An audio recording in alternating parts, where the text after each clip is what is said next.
কিহৰ মুখ্যমন্ত্ৰীৰ লগত সেলফি তুলিছে আৰু সেইজন মুখ্যমন্ত্ৰী যিজন মুখ্যমন্ত্ৰী সিন্ডিকেট চলাই আছে সুশান্ত পীযুষক লগত লৈ পেলাই দিয়ক আমাক জেলত ভৰাই দিয়ক কোনো আপত্তি নাই গুলিয়াই দিলে গুলিয়াই দিয়ক কোনো আপত্তি নাই কিন্তু আপুনি এনেকে তিল তিলকে অসমৰ মানুহক বিপদলৈ ঠেলি দিয়াটো সহ্য কৰা নহব আৰু অসমৰ ৰাইজকো মই আপোনালোকক কৈছো অসমৰ মাতৃ সমাজকো আপোনালোকক কৈছো আপোনালোকে প্ৰশ্ন কৰাৰ পৰিৱৰ্তে আপোনালোকে কিহৰ সেলফিৰ কথা ক'বলৈ কৈছে শিশুবিলাকৰ যে ভৱিষ্যত শেষ কৰি দিলে এখন এখন ঘৰ ভাঙি দিলে এই কথাবিলাক মাতৃ সমাজে প্ৰশ্ন নকৰিব নেকি ওলাইছো নগাঁৱত মিটিং কৰি আকৌ উজনিলে আমি যাম গতিকে আমি কৰা আকৌ ক'ৰবাত যদি সাহায্য দিবলৈ যাওঁ সেইটোৰ আপোনাৰ হিচাপ লাগে এইবিলাক কথা বাদ দিলো মুখ্যমন্ত্ৰী মহোদয়ে নিজকে সোণৰ লগত তুলনা কৰিছে মই মুখ্যমন্ত্ৰী সুধিছো আপুনি কেডিএমএক্স মিক্স সোণ নে 24 কেৰেট 916 সোণ আপোনাকতো মোৰ লগা নাই 916 সোণৰ নিচিনা আপুনি কৈছে মোক যিমানেই গালি পাৰে সিমানেই মোৰ চিট বৃদ্ধি হৈছে একদম যিমানেই গালি পাৰিছে নদীত একদম মানে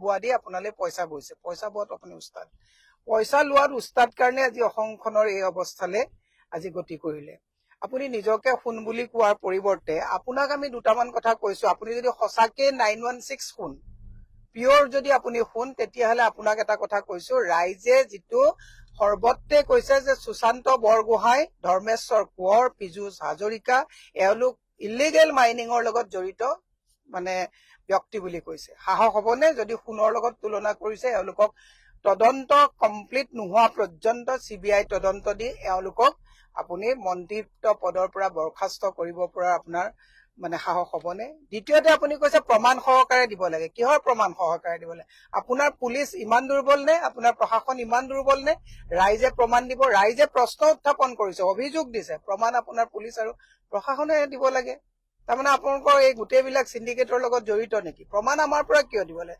আপুনিতো কয় যে আপুনি একদম মানে ভাৰতৰ এজন শক্তিশালী মন্ত্ৰী শক্তিশালী মুখ্যমন্ত্ৰী এজনক ৰাইজে কিয় প্ৰমাণ দিব লাগে ৰাইজে অভিযোগ উত্থাপন কৰিছে প্ৰমাণ আপুনি সৌমতো কেছ দি পেলাই প্ৰমাণ ল'ব লাগে সৌমতো কেছ কিয় নিদিয়ে নিজাববীয় গোচৰ তৰি পেলাই কিয় প্ৰমাণ লৈ পেলাই আপুনি তেওঁলোকক মন্ত্ৰিত্ব পদৰ পৰা বৰখাস্ত কৰাৰ আপোনাৰ সাহস নাই এই কথাবিলাক নকব আপুনি কৈছে যিমানেই গালি পাৰে সিমানেই মোৰ চিট বৃদ্ধি হৈছে 102টা চিট পাইছে কিন্তু পাহৰি গল নেকি ৰিজাল্টৰ দিনাখন প্ৰদ্যুৎ বৰদলৈক আপুনি সুধিছিলে দাদা আপুনি ইমান ভোট পাম বুলি ভাবিছিলে নে তেওঁ কৈছিলে নাই কৈছে মই আপোনাক ভোট দিয়াইছো ইভিএম বাদ দি আঁচনি বাদ দি আপুনি নিৰ্বাচন খেলি দেখাওক তেতিয়া আপোনাক কথাটো কওঁ চলচাতৰি কথাবিলাক বাদ দিয়ক 102টা কিয় 126টা চিট লওক কিন্তু অসম ধ্বংস কৰা মূল মহানায়কজন আপুনিয়ে নহয় জানো আপোনাক প্ৰমাণ লাগে আপোনাক গীৰ গাইৰ কাৰণে প্ৰমাণ দিয়া হৈছিল আপুনি কিবা উত্তৰ ললে নেকি জয়ন্ত মল্ল ঘৰলৈ যোৱা বুন্দাজানত আপোনাৰ লগত যে এতিয়া আপোনালোকৰ তাত যিবিলাকে আমাৰ লগত আন্দোলন কৰিছিল তলুৱা চেতিবলৈ আপোনালোকৰ তাত গ'ল এই বুন্দাজানৰ যে 100 ফুট ৰাস্তা এনক্ৰছ কৰি যে কৈলাশ শৰ্মাৰ নামত যে পথ বনাইছে এইটো আকৌ বেলেগ পথৰ কি প্ৰমাণ দিব লাগে প্ৰায় 3 কোটি টকাৰ ৰাজহুৱা পইচাৰে তাত পথ বনাইছে সেই পথটো ভাঙি দিবলৈ এক্সকেভেটৰ পঠাব পাৰিব নেকি জেচিবি পঠাব পাৰিব নেকি প্ৰমাণ আছে দেখোন তাত এই বিশ্বজিৎ দৈমাৰী যে অধ্যক্ষ তেওঁ যে উইমৰাৰ নামত বিভিন্ন কামৰ নামত যে কোটি কোটি টকা খৰচ কৰিছিলে প্ৰমাণ দেখোন সব আছিলে ৰঞ্জিত দাসে দিছিলে দেখোন বৰ্তমানৰ স্পিকাৰ কিহৰ প্ৰমাণৰ কথা কৈছে মুখ্যমন্ত্ৰী মই এটা কথা কৈছো আপুনি নিজকে সোণ বুলি কৈ আপুনি যদি সঁচাকে সোণ অসমৰ ৰাইজে সোণ পিধা বাদ দিয়ক কাৰণ এতিয়া সোণৰ প্ৰতি আপুনি ভেজাল পিয়ৰিটি চেক কৰিব লাগিব কাৰণ মুখ্যমন্ত্ৰী সোণ হবই নোৱাৰে আজি তাৰিখত অসমখন এনেকুৱা অৱস্থালৈ গুচি গৈছে মুখ্যমন্ত্ৰী হৈছে ইছ্যু ডাইভাৰ্ট কৰাত বিৰাট সিদ্ধহস্ত আজি তাৰিখত গোটেই অসমৰ উজনিত মানুহ মেছেকাৰ হৈ গৈছে জীৱিত থকা মানুহবিলাকৰ মৃত্যুৰ সৈতে এতিয়াও যুঁজি আছে মানুহে পলসৰ কোবত তাত থাকিব নোৱাৰা অৱস্থা হৈছে 15,000 টকাটো সুকলমে তেওঁলোকে বিতৰণ কৰিব নোৱাৰাৰ কাৰণে আকৌ তেওঁলোকে স্থগিত কৰি ৰাখিবলগীয়া হৈছে কিহৰ সোণৰ কথা কয় হে মুখত বেয়া মাত ওলাব কিহৰ সোণৰ কথা কয় আপুনি 15,000 টকাকে 3খন জিলাত দিব 2খন শিৱসাগৰ চৰাইদেউ আৰু নাজিৰা 2খন জিলাত 3টা মানে এলেকাত আপোনালোকে 15,000 টকাকে ডিষ্ট্ৰিবিউট কৰিব নোৱাৰা মানুহজনে নিজকে সোণ বুলি কয় কিমান বিভ্ৰান্তিকতৰ কথা অভিযোগ আহিছে মই কৈছো যে সৰ্বত্ৰে এই সময়তে উঠিব লাগিব ৰাজনীতি কৰাৰ কথা নহয় এই গৰমে কথাবিলাক উঠাব লাগিব পিছত গীৰ গাইৰ নিচিনা বিশ্বজিৎ দৈমাৰীৰ যিবিলাক কেলেংকাৰীৰ কথা এওঁলোকক কেলেংকাৰী কৰিলে প্ৰমোচন পায় কথাবিলাক গাপ পৰিব মই সেই কথাটো কৈছো এপেক্স বেংকৰ কেলেংকাৰী যেনেকে গাপ পৰি গল এই মানুহবিলাকে এতিয়া সাপ হৈ খুটি বেজ হৈ জাৰিবলৈ গৈছে সুশান্ত বৰগোহাঁইহঁতে যিটো ফূৰ্তিৰে তাত কথা বতৰা পাতি তেওঁলোকে যিটো আত্মহস্য কৰি পেলাই সাহায্য দিবলৈ গৈছে, কিমান টকা সাহায্য দিছে? চিণ্ডিকেটৰ সৰু এটা তেওঁলোকে এমাউণ্ট তাত সাহায্য দিবলৈ গৈছে। গতিকে মই এটা কথা আপোনালোকক কৈছো, মুখ্যমন্ত্ৰী, এই ফটুৱা কথাবিলাক কৈ আপোনাৰ এটাই সাহস আছে, কবিতা লিখিলে জেলত পঠায়, কবিতা লিখিলে জেলত পঠায়। আপোনালোকে কোনোবা যদি ভূমিপুত্ৰৰ মাটিৰ অধিকাৰৰ কাৰণে আন্দোলন কৰে NSA লগাই দিব পাৰে, সেইবোৰ সাহস আপোনাৰ ঠিকে আছে। সাংবাদিকে যদি প্ৰশ্ন সোধে তোৰ মালিক কোন বুলি কৈ পেলাই আপুনি তাক চাকৰিৰ পৰা আঁতৰাব পাৰে, সেইবোৰ ফকতীয়া মফচলীয়া আপোনাৰ সাহস ঠিকেই আছে। কিন্তু আপোনাক মই তেতিয়াহে শুন বুলি কম, তেতিয়াহে সাহস থকা মানুহ মুখ্যমন্ত্ৰী বুলি কম, যেতিয়া সুশান্ত বৰগোহাঁই, পীযুষ হাজৰিকা, ধৰ্মেশ্বৰ কোঁৱৰৰ দৰে চিণ্ডিকেটৰ দালালসকলক আপুনি মন্ত্ৰিত্বৰ পৰা আঁতৰাব পাৰিব। কাৰণ আপুনি নোৱাৰে, কাৰণ বিশ্বজিৎ দৈমাৰীক যদি আপুনি এই গোচৰত যদি মন্ত্ৰিত্ব নিদিলেহেঁতেন তেতিয়া কলোহেঁতেন যে এনকুৱাৰী চলিছে। এপেক্স বেংকৰ বিশ্বজিৎ ফুকনৰ যদি এই কেলেংকাৰী গাপ নিদিলেহেঁতেন তেতিয়া আমি কলোহেঁতেন যে আপুনি সঁচাকে সোণ। সোণৰ পবিত্ৰতাক অপবিত্ৰ নকৰিব। আপুনি সোণ হবলৈ বহুত ডাঙৰ বহুত বাকী আছে, আপুনি কয়লা হবও পৰা নাই। কয়লাৰো এটা গুণগত মানদণ্ড আছে, ই ক'ৰবাত ইঞ্জিন চালিত চালনতে হওক ক'ৰবাতে হওক লাগে। কিন্তু আপুনি এটা কথা কৈ ঠিকেই কথা কলে যে নদীৰ মানে সুতবোৱা দি পইচা বৈছে। পইচা লোৱাততো আপোনাতকে মাহিৰ কোনোবা আছে নেকি? 2,10,000 কোটি টকা ধাৰৰ বোজা আমাৰ নিচিনা সাধাৰণ মানুহে লৈছো।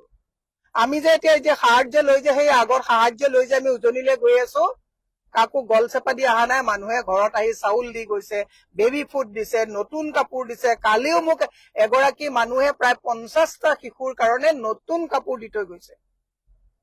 10 তাৰিখলৈ এখন হস্পিটেলে আমাক 500 মেট্ৰেছ, 500 বেডশ্বীট, 500 পিলো কভাৰ, 500 বাকেট আমাক দিছে। আমি কাকো গল চেপা দি আপোনাৰ নিচিনা পইচা লোৱা নহব। পইচাখিনি আপোনাক লগত লাগে, আৰু মেঘৰঞ্জনীয়ে তাত নাছিলে আপোনাৰ চৰম লাগে।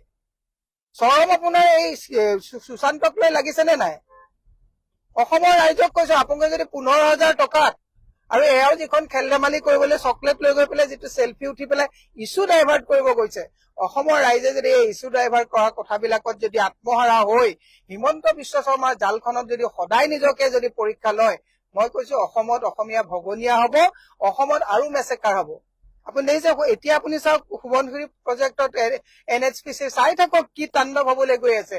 খাও লাগিছে, অভিশাপ লাগিছে। আপোনালোকে যিটো 100টা চিটৰ কথা কৈ পেলাই বহুত আজে বাজে কথা কৈছে, অভিশাপ লাগিছে। আগতে তৰুণ নগৰ, নবীন নগৰত পানী হৈছিলে, এতিয়া গোটেই গুৱাহাটী জলমগ্ন হৈছে, গোটেই অসম জলমগ্ন হৈছে। আগতে বানপীড়িত অঞ্চল, বান আক্ৰান্ত অঞ্চল দুটা এটা আছিলে, আপোনালোকৰ ওপৰত খাও আৰু অভিশাপ লাগিছে। বিৰাই কাম নিদিব, বিৰাই কাম বেছি দিন নিদিব। মই সেইকাৰণে মুখ্যমন্ত্ৰী ডাঙৰীয়াক কৈছো, ইছ্যু ডাইভাৰ্ট কৰি মানুহক তুচ্ছ তাচ্ছিল্য নকৰিব। চেলফি উঠিবৰ কাৰণে ল'ৰা ছোৱালী এগাল সুশান্তহঁতক কৈ দিলে এনেও গোটাই দিব। চাব নেকি? মই এতিয়া যদি এইমাত্ৰ মই চামগুৰি গৈ আছো, নগাঁও গৈ আছো, চেলফি চাব নেকি? চেলফি দেখুৱাই দিব লাগে নেকি? মানুহে আমাৰো গালত চুই পেলাই এনেকে চেলফি উঠা ফটো লাগে যদি আপোনাক কওক, মই আপোনাৰ যিমান মানুহ গোট খাইছে সিমান মানুহ দি পেলাই আমি চেলফি উঠাই দিব পাৰিম। নিৰ্বাচন হাৰাটো কেনেকে হাৰিছো আপুনিও ভালকে জানে, বুজিলে? গতিকে মুখ্যমন্ত্ৰীক কৈছো, ইছ্যু ডাইভাৰ্ট নকৰিব। সাহস আছে যদি এতিয়াও কৈছো, সোণৰ কথা নকলে নকলোহেঁতেন। সোণটোন 916 সোণ হওক, এইবিলাক KDM মিক্স ভেজাল সোণ নহব।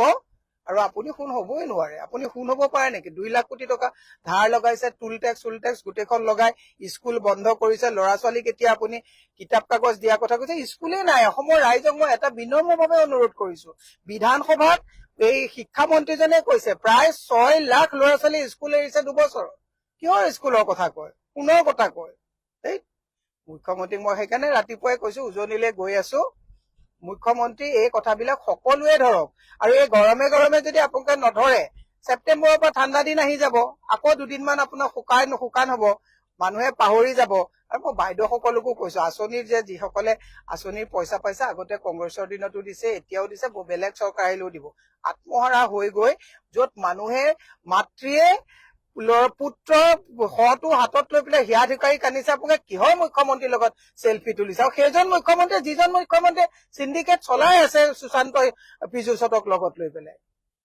দিয়ক, আমাক জেলত ভৰাই দিয়ক, কোনো আপত্তি নাই। গুলিয়াই দিলে গুলিয়াই দিয়ক, কোনো আপত্তি নাই, কিন্তু আপুনি এনেকে তিলকে অসমৰ মানুহক বিপদলৈ ঠেলি দিয়াটো সহ্য কৰা নহব। আৰু অসমৰ ৰাইজকো মই আপোনালোকক কৈছো, অসমৰ মাতৃ সমাজকো আপোনালোকক কৈছো, আপোনালোকে প্ৰশ্ন কৰাৰ পৰিৱৰ্তে আপোনালোকে কিহৰ চেলফিৰ কথা কবলৈ কৈছে? এই শিশুবিলাকক যে এতিয়া চকলেট দিবলৈ গৈছে, শিশুবিলাকৰ যে ভৱিষ্যত শেষ কৰি দিলে, এখন ঘৰ ভাঙি দিলে, এই কথাবিলাক মাতৃ সমাজে প্ৰশ্ন নকৰিব নেকি? কেনেকুৱা মাতৃ সমাজক মই সেইকাৰণে কৈছো, দুগৰাকী মানে 15,000 টকা লৈ পেলাই বৰ টকালি মাৰিছে। আপোনালোকক 15,000 টকা দিছে, 1,000 কোটি টকা তেওঁলোকে ডনেশ্যন কালেক্ট কৰিছে। এই কথাবিলাক অসমৰ ৰাইজে জনা উচিত। সৰ্বত্ৰে একচুৱেলি এওঁলোকৰ বিৰুদ্ধে প্ৰতিবাদ হব লাগে। দগাবাজ বিলাকে যাতে অসমৰ দায়িত্ব নলয়, তাৰ কাৰণে অসমৰ সুধী সমাজ সষ্টম হৈ তেওঁলোকক প্ৰশ্ন কৰাৰ সময়। এই সময় 60-40 কৰাৰ সময় নহয়, এই সময় সন্মুখত চুমা খাই পিছত গালি পৰা সময় নহয়, এই সময় সন্মুখৰ পৰা প্ৰশ্ন কৰাৰ সময়। অসমৰ প্ৰত্যেকজনে প্ৰশ্ন কৰক যে আজি নাজিৰাত কিয় এই অৱস্থা হল। দেৱব্ৰত শইকীয়া ডাঙৰীয়াই 2018 চনত PIL কৰি পেলাই কৈছিলে যে এই ইলিগেল মাইনিং যদি বন্ধ নকৰে, এতিয়া যিজন তাত হিমন্ত বিশ্ব শৰ্মাৰ একদম পুৰা বিশ্বস্ত ভূপেন বৰাই কয়লাৰ চিণ্ডিকেটৰ মালিক কোন নধৰা পৰ্যন্ত তেওঁ এই কথাবিলাক কৈছিলে। এইবিলাক মই লিংকত দি দিম কিবিলাক কথা কৈছিলে। আমি কংগ্ৰেছৰ দিনত আমি ৰাইজৰ জ্ঞাতাৰ্থে কথাবিলাক কৈ আছো। গতিকে মই এটা কথা কৈছো, বহুতে কব কংগ্ৰেছৰ দিনত, আৰে কংগ্ৰেছৰ দিনততো বেয়া কাম হৈছিল কাৰণে তোমালোকক চৰকাৰলৈ আনিছা, সেইকাৰণে তোমালোকক চৰকাৰলৈ আনিছে। কংগ্ৰেছে যদি বেয়া কৰিছিলে তাৰমানে তোমালোকে সেইটোৱে অনুকৰণ কৰিবা নেকি? তোমালোকে বিশ্বগুৰুৰ কথা কয়, সবকা সাথ সবকা বিকাশৰ কথা কয়। মই দীঘলীয়া আৰু নকওঁ, খালি এটা কথাই কৈছো, অসমৰ ৰাইজে যদি গোটেই কথাখিনি যদি ভালকে এতিয়াও হৃদয়ংগম নকৰে, অসমত অসমীয়া ভগনীয়া হব। জুবিন গাৰ্গৰ কথাটো ইছ্যু ডাইভাৰ্ট হৈ গল, জুবিন গাৰ্গ মানুহে পাহৰিলে। আৰু এতিয়া এই জুবিন গাৰ্গক পাহৰা দিয়ে 2-4 জন আমাৰ নিচিনা মানুহে জুবিন গাৰ্গক মনত ৰাখিছে। জুবিন ক্ষেত্ৰৰ আগেদি এতিয়া গৈ আছো, চাব আপোনালোকে জুবিন ক্ষেত্ৰৰ কামো স্থগিত হৈ গল, শ্ল' হৈ গল।